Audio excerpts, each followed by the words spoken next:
E aí, pessoal? Mergulhando de cabeça na mente milionária hoje, Isso aí. desvendando os segredos do livro Os Segredos da Mente Milionária do T. Harv Eker. É isso aí.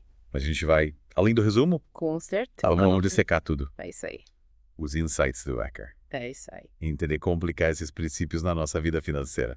Para me ajudar nessa missão. Aí sim. Time to Ferris aqui comigo. Bora lá. Cláudio Buarque. Presente. Débora Vlan. Aqui. Flavia Sanchez. Presente. E aí, galera? Bem-vindos, pessoal. Valeu. Obrigada. Valeu. Valeu. É um prazer estar aqui de novo. Muito legal. A obra do Eker é um clássico, né? É. E a gente vai destrinchar cada conceito para vocês. É um dos livros mais importantes da área de finanças. Sem dúvida. Com certeza. Inclusive o próprio Eker, né? Ele não nasceu rico. Não? Ele passou por altos e baixos. É verdade. Até entender como a mente influencia o sucesso financeiro. É uma história de superação. É verdade. Que já mostra que a mudança é possível. Com certeza. Exatamente. Agora você pode explicar melhor a importância do modelo financeiro que o Eker tanto fala.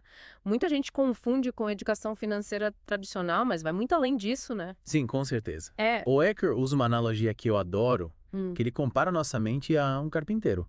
E as nossas crenças sobre dinheiro às ferramentas. Ter as Uhum. ferramentas certas é importante. Sim, Mas de nada adianta se a gente não souber usá-las, né? faz todo sentido. É verdade. É como se a gente tivesse um martelo, um prego, mas não soubesse bater para construir algo. Exatamente. E, Cláudio, como esse modelo financeiro se conecta com os 4 reinos da vida que o Eker menciona? Boa pergunta. Ele explica que a nossa vida se manifesta em 4 reinos: físico, mental, emocional e espiritual. E o ponto-chave é que o físico é apenas o reflexo dos outros 3. Ou seja, para mudar nossa realidade material, a gente precisa primeiro transformar nossa mente, as emoções e o espírito. É isso aí. Uau!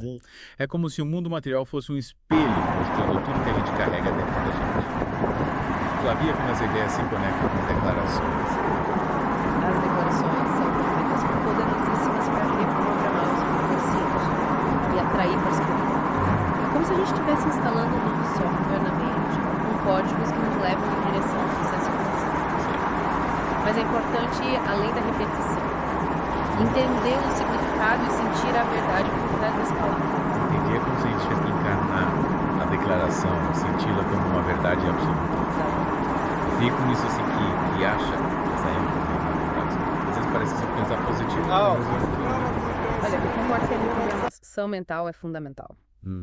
Mas acho que focar apenas nas declarações pode ser um pouco ilusório. A ação, o trabalho duro, a disciplina. Tudo isso é essencial para construir riqueza, né? Ficar só repetindo frases positivas sem colocar a mão na massa não leva a lugar nenhum. Eu concordo com o Sam. A ação é fundamental. Mas a mentalidade influencia diretamente as nossas ações. Se a gente tem crenças limitantes como dinheiro é sujo ou rico só quem rouba, a gente vai agir de forma a confirmar essas crenças. As declarações ajudam a limpar esses arquivos negativos e instalar crenças de prosperidade. É como se a gente tivesse que preparar o terreno da mente antes de plantar a semente do sucesso, né? É uma ótima analogia. E Cláudio, falando em arquivos mentais, explica pra gente os 3 pilares da programação mental que o Eker descreve. Claro, ele fala da programação verbal, dos exemplos que a gente teve na infância e dos episódios específicos que moldam a nossa relação com o dinheiro. Esses 3 pilares formam a base do nosso modelo financeiro, Certo. que pode ser tanto um trampolim para o sucesso, quanto uma âncora que nos impede de prosperar. Interessante. Então a gente carrega na mente as frases que ouvimos, as atitudes que presenciamos e as experiências que vivemos principalmente na infância, e tudo isso molda a nossa relação com o dinheiro, né? É isso aí. Flavia pode dar uns exemplos de como a programação verbal impacta a nossa vida financeira. Imagina uma criança que cresce ouvindo: dinheiro não traz felicidade. É feio falar de dinheiro. Rico só pensa em si mesmo. Nossa. Essas frases repetidas como mantras criam crenças limitantes que podem bloquear a prosperidade. É como se a gente instalasse um antivírus contra a riqueza na mente da criança. Isso é verdade. Caramba, parece até crueldade, né? É. E sabe como a gente se liberta dessas crenças limitantes que foram plantadas na nossa mente? É possível desinstalar esse antivírus. Não é fácil. É. Possível.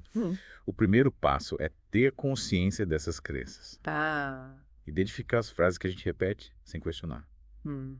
Depois é preciso entender que o passado não precisa definir o nosso futuro. A gente pode escolher novas crenças mais empoderadoras que nos impulsionem em direção ao sucesso. Que sentido? É como se a gente fizesse uma faxina na mente, jogando fora os arquivos corrompidos, instalando programas novos. O Beressa concorda. Como a gente coloca isso em prática? Concordo plenamente. Yeah. Mas o importante é além da teoria, né? A gente precisa sujar as mãos, experimentar novas atitudes, desafiar as crenças limitantes na prática. Aham. Por exemplo, se você tem medo de investir, começa com um pequeno investimento, mesmo que seja simbólico. À medida que você experimenta o sucesso, a sua confiança aumenta e você se sente mais preparado para desafios maiores. É como se a gente tivesse que reeducar a nossa mente, né? É isso aí, Sair da zona de conforto e experimentar novas possibilidades. com certeza. E Cláudio, como segundo pilar, os exemplos, molda a nossa mentalidade financeira. A gente tende a repetir os padrões que a gente viu na infância, né? Exatamente. Se a gente cresceu num ambiente onde o dinheiro era motivo de brigas, preocupações e escassez, a gente tende a reproduzir esse padrão na vida adulta, mesmo que inconscientemente. É como se a gente estivesse seguindo um roteiro pré-programado sem questionar se ele nos leva para o lugar que a gente quer. É como se a gente tivesse herdado um vírus financeiro da família, né? É verdade. Flávia, você tem algum exemplo marcante disso? Alguma história que mostre como esses exemplos podem nos sabotar? Lembro de um participante do seminário do Eker, que apesar de ter muito conhecimento sobre finanças, nunca conseguia prosperar. Não. Ele tinha 63 anos e carregava um fardo enorme. O pai dele tinha perdido tudo num negócio mal sucedido. E ele inconscientemente repetia o mesmo padrão, se auto-sabotando. Nossa, que história triste. É como se ele tivesse preso numa armadilha do passado, né? Como a gente se liberta dessas amarras e cria um novo modelo financeiro para nós mesmos. Tem como reescrever esse roteiro. Com certeza a gente precisa hackear o sistema e instalar um novo programa na mente. Mas não adianta só ter conhecimento. A gente precisa agir e colocar a mão na massa. E como o próprio Eker diz, a chave do sucesso é despertar a própria energia para atrair oportunidades. Verdade. É preciso ter iniciativa, buscar conhecimento, experimentar, arriscar se mexer. Vamos à obra, então.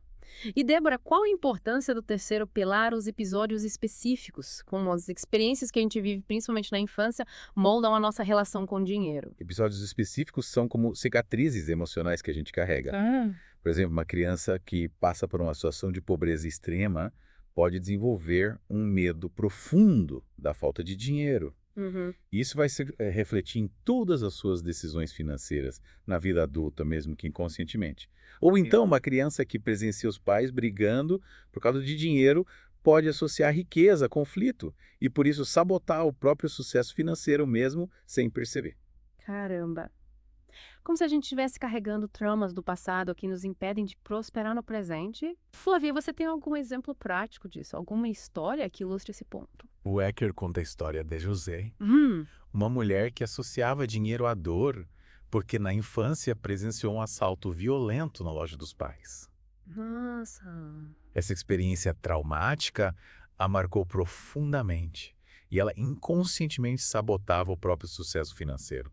Ela tinha medo de ter dinheiro, porque na mente dela, dinheiro atrai a violência. Que triste. É como se ela estivesse se punindo por algo que não era culpa dela. É verdade. E, Sam, como a gente se liberta dessas amarras emocionais? Como a gente cura essas cicatrizes do passado?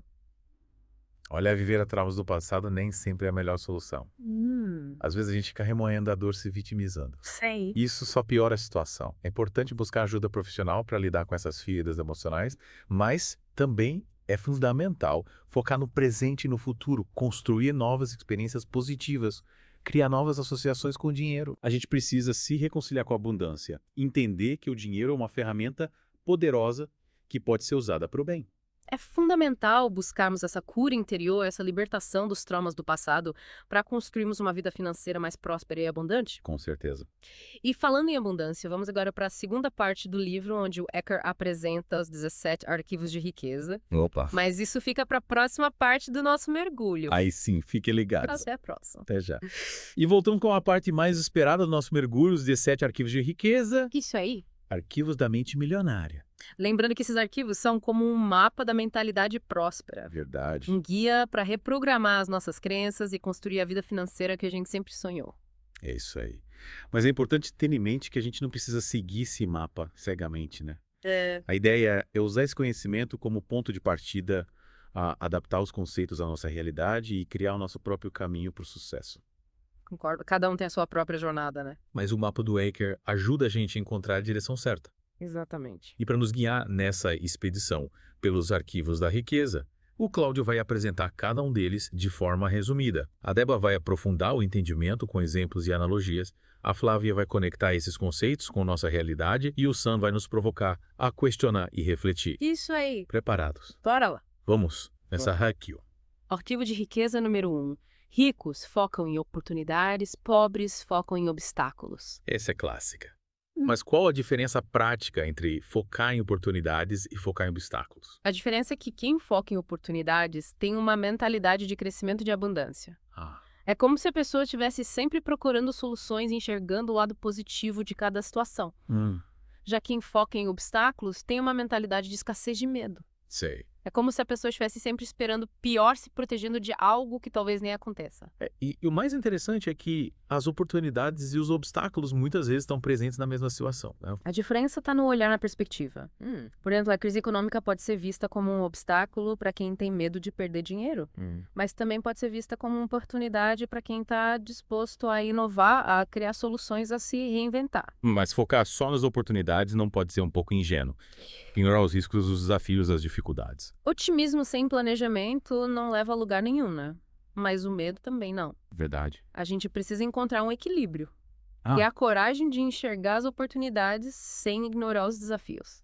É como um jogador de futebol, ele precisa ter a ousadia de partir para o ataque, mas também precisa estar atento à defesa para não tomar um contra-ataque. E por falar em desafios, o segundo arquivo nos mostra que ricos admiram outros ricos e pobres se ressentem deles. Essa é polêmica. Muita gente critica os ricos, acha que eles são arrogantes exploradores que só pensam em dinheiro. Verdade. Existe muito preconceito contra os ricos.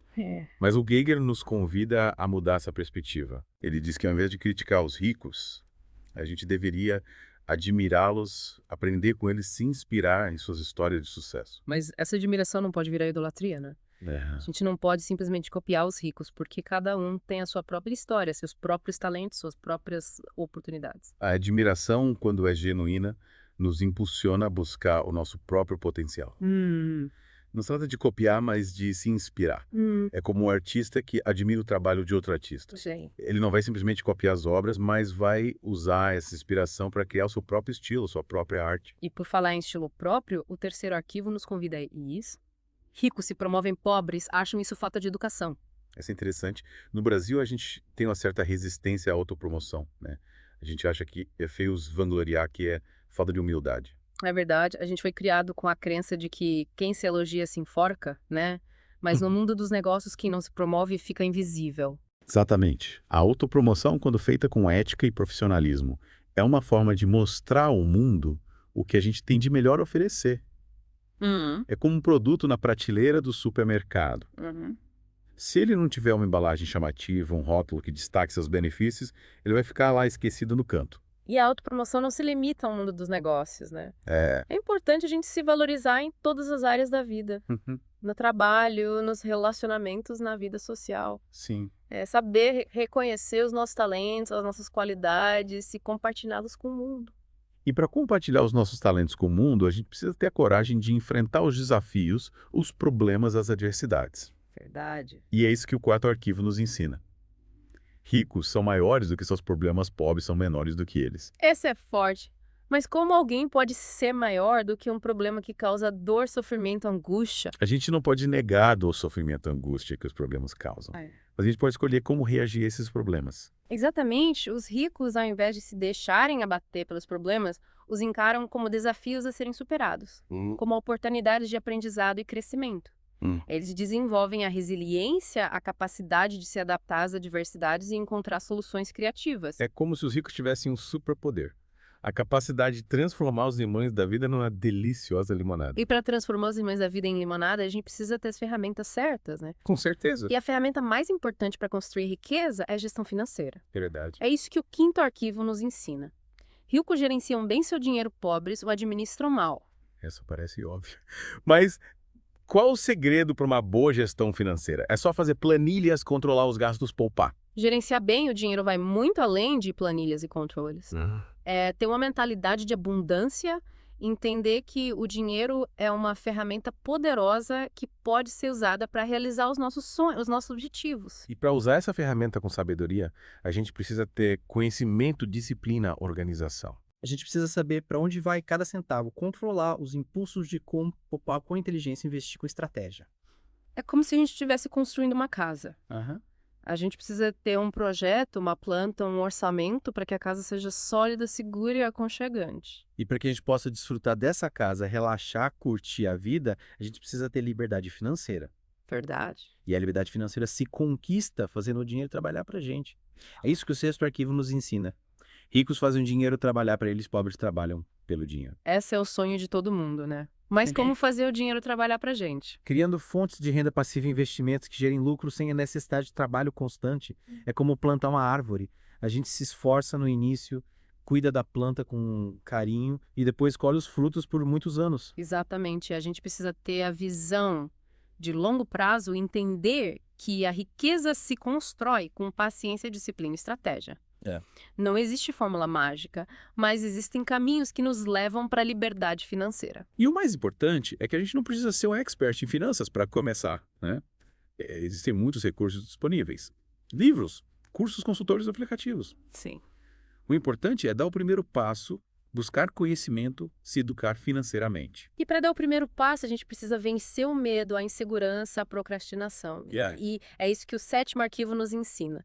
Ricos agem apesar do medo, pobres são paralisados por ele. Essa é fundamental. Mas como vencer o medo? Ele parece tão poderoso, tão paralisante. O medo é uma emoção natural, faz parte da nossa natureza. Mas a gente não pode deixar que ele nos domine.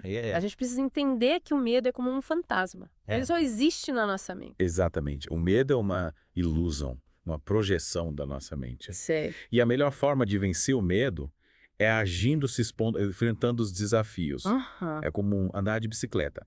No início a gente tem medo de cair.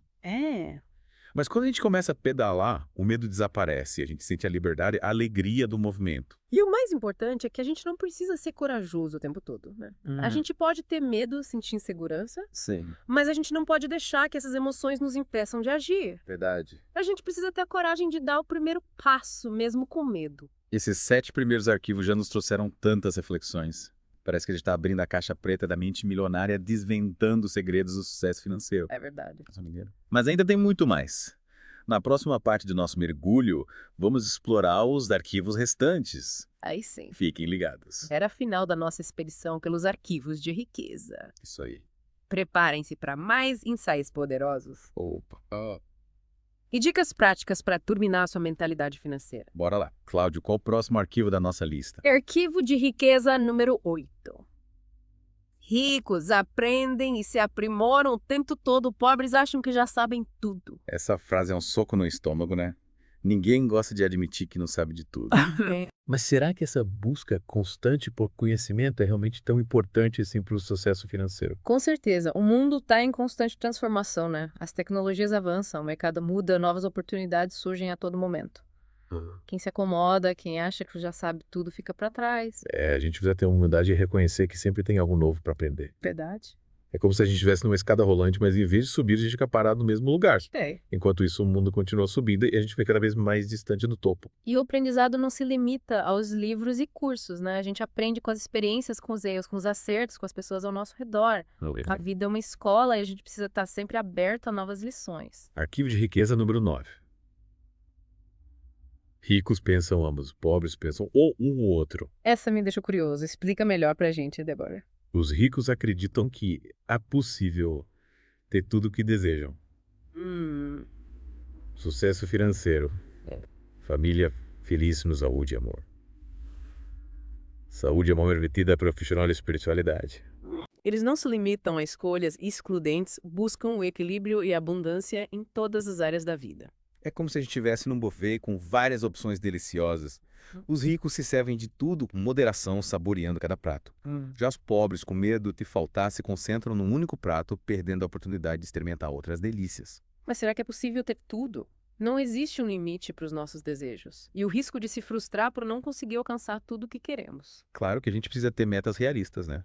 Mas o Eker nos convida a expandir a nossa visão, a acreditar que a abundância é possível, que a gente pode ter tudo o que deseja, desde que esteja disposto a trabalhar por isso. Pensamento positivo e muita ação. Essa é a fórmula. E o arquivo número 10, Cláudio? Arquivo de riqueza número 10. Ricos focam no seu patrimônio líquido, pobres focam na sua renda mensal. Essa é fundamental. Mas muita gente confunde renda com patrimônio, né? Pode explicar a diferença para a gente, Débora? Renda é o dinheiro que a gente recebe pelo nosso trabalho, pelos nossos investimentos. Patrimônio é o conjunto de bens que a gente possui, casa, carro, investimentos, e também as dívidas que a gente tem. Certo. O patrimônio líquido é a diferença entre os nossos bens e as nossas dívidas. É como se a renda fosse a água que entra no balde e o patrimônio fosse a água que fica no balde. Sei. Se a gente tem um furo no balde, por mais água que o balde nunca vai ficar cheio. E para tapar os furos do balde, a gente precisa controlar os gastos, eliminar as dívidas e investir com inteligência. É como construir uma base sólida para o nosso futuro financeiro. Faz todo sentido. E o arquivo número 11, Cláudio? O arquivo de riqueza número 11.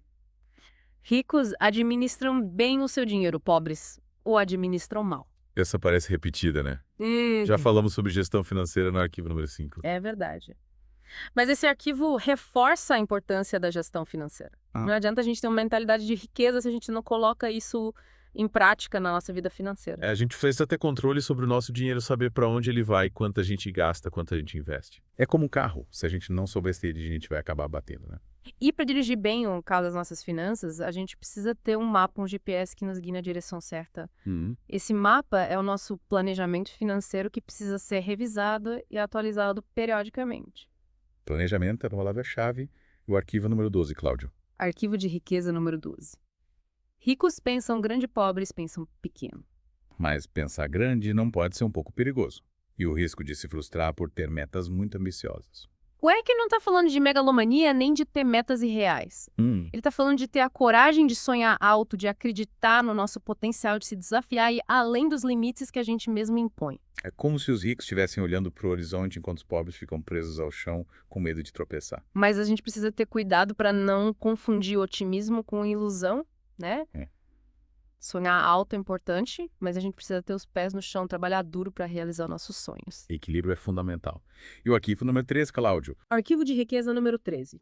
Ricos promovem o valor antes do preço, pobres promovem o preço antes do valor. Essa é interessante. Mas como a gente coloca isso em prática? É simples. A gente precisa se concentrar em entregar valor aos nossos clientes, oferecer produtos e serviços de alta qualidade que realmente façam a diferença na vida deles. O preço é consequência do valor que a gente entrega. É como um restaurante. Se a comida é boa, o ambiente é agradável, o atendimento é excelente, as pessoas vão pagar o preço que for para ter essa experiência. Mas se a comida é ruim, o ambiente é sujo e o atendimento é péssimo, nem de graça as pessoas vão querer voltar. E a percepção de valor é subjetiva, né? O que é valioso para uma pessoa pode não ser valioso para outra. Por isso é importante a gente conhecer o nosso público-alvo, entender suas necessidades e desejos para oferecer o que eles realmente valorizam. Marketing bem feito é fundamental. E o arquivo número 14, Cláudio? Arquivo de riqueza número 14. Ricos são ótimos recebedores. Pobres são péssimos recebedores. Essa me surpreendeu. Qual a importância de saber receber? Receber é abrir espaço para abundância em nossa vida. É se sentir merecedor de tudo de bom que o universo tem para oferecer. Amor, felicidade, prosperidade, saúde, reconhecimento, gratidão. Nossa. É como ter um copo vazio pronto para ser preenchido com as bênçãos da vida. E a gente precisa estar aberto para receber sem bloqueio, sem resistências. É como um rio. Se a gente coloca uma barragem, a água não flui e fica parada, estagnada. Mas a gente precisa ter discernimento, né? Saber receber o que é bom, o que nos faz bem e rejeitar o que é ruim, o que nos prejudica. Certo. É como um filtro. A gente deixa passar água pura e retém as impurezas. Sabedoria para filtrar as energias. E o arquivo número 15, Cláudio? Arquivo de riqueza número 15. Ricos escolhem ser remunerados com base nos resultados. Pobres escolhem ser remunerados com base no tempo. Essa é desafiadora. A maioria das pessoas trabalha por um salário fixo com base no tempo dedicado ao trabalho. Verdade. Mas essa é uma forma limitada de pensar. Os ricos entendem que o valor do seu trabalho não se mede pelo tempo, mas pelos resultados que eles entregam. É como um artista. Ele não é pago pelo tempo que passa pintando um quadro, mas pelo valor da obra que ele cria. E a gente pode aplicar esse conceito em qualquer profissão. Se a gente se concentrar em entregar resultados extraordinários, a gente vai ser reconhecido e recompensado por isso, independentemente do tempo que a gente dedica ao trabalho. Essa é a mentalidade empreendedora. E o arquivo número 16, Cláudio? Arquivo de riqueza número 16. Ricos pensam em pobres, pensam... Essa parece familiar. Já falamos sobre isso no arquivo número 9, né? É verdade. Mas esse arquivo reforça a ideia de que a gente não precisa escolher entre uma coisa ou outra. A gente pode ter tudo o que deseja. Esse é sucesso profissional e familiar, saúde, riqueza, amor e felicidade. É como se a vida fosse um jogo de tabuleiro e a gente pudesse ganhar em todas as casas. Não precisa ter perdedores e vencedores, todo mundo pode ganhar. Mas a gente precisa ter foco, né? Não adianta querer fazer tudo ao mesmo tempo e não fazer nada direito. É importante definir prioridades, estabelecer metas claras e trabalhar com disciplina para alcançá-las. Foco e disciplina são essenciais. E para finalizar o arquivo número 17, Cláudio? Arquivo de riqueza número 17. Ricos agem apesar do medo, pobres deixam o medo impedi-los de agir. Essa é a chave para o sucesso em qualquer área da vida, né? Mas como vencer o medo que nos paralisa? A gente precisa entender que o medo é como um músculo. Quanto mais a gente o exercita, mais forte ele fica. Mas se a gente o ignora, ele se atrofia. Sei. A gente precisa se expor ao medo, enfrentá-lo para que ele perca o poder sobre nós. É como aprender a nadar.